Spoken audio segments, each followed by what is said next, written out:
والحمد لله فوز مستحق، يعني كنا ننتصروا اكثر من هدفين.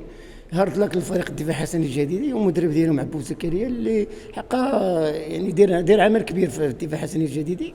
حنا يعني حقيقه يعني استغلنا الفرص اللي جاونا وما خرجناش على البرانسيب ديالنا وعلى الفلسفه ديالنا، يعني نلعب هو بالفلسفه ديالنا وحنا لعبنا. يمكن اليوم كنا اكثر واقعيه هنا، ومباراه ديال تطوان كنا اكثر واقعيه، يعني ما درناش اخطاء، ما عطيناش دي كادو صداقه للخصم، وكنا لاعبين بواقعيه، يعني كنا لاعبين بواقعيه وما خرجناش من النهج ديالنا التكتيكي.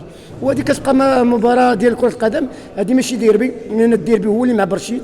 يمكن زكريا قال الديربي ماشي ديربي، ولا الديربي انا وزكريا. لا زكريا كان واحد الخلاف، دابا حنا يعني اخر مره راه حنا يعني ما بقاش ذاك الخلاف، مدرب وانا مدرب وعادي، ماشي ما كاينش فهمتي، ما كبروش الناس، بغاو يكبروا هذه القضيه. كان واحد الخلاف شحال هذه فاش جا، يعني فاش كان جا عندي، فاش كنا في الصوالم، ولكن صافي صالحنا الله يعاونك، واحد يشتغل وما ندخلوش داك الشيء، وحنا ما خصناش يكون عندنا هذا الشيء صافي. وهذا الشيء هذه غيمور، ما كاينش شي حاجه، يعني هذه غيمور، ما كاينش شي حاجه كونفيرمي.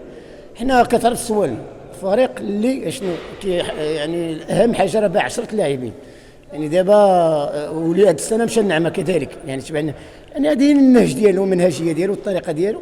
الا شي اوفر باش الدري يعني يمشي يعني المستوى افضل والفريق تا هو يستافد منه، راه ما غايقولش لي لا. انا هذا هو يعني لوبجيكتيف برينسيبال كاين ديما تنقولها ديال السوالم، سي لو مانتيان et c'est de recruter des joueurs اللي كيكونوا فهمتي دي جون et de développer le vendre après. فهمتي هادشي هو اللي كاين، ما كاينش شي حاجه يعني معروف هذا. ما فهمتي الا جا شي عرض مناسب يعني والفريق استفد منه مرحبا، ما كانش نقدروا نشوفوا مراد عارض خارج المغرب ولا شي حاجه.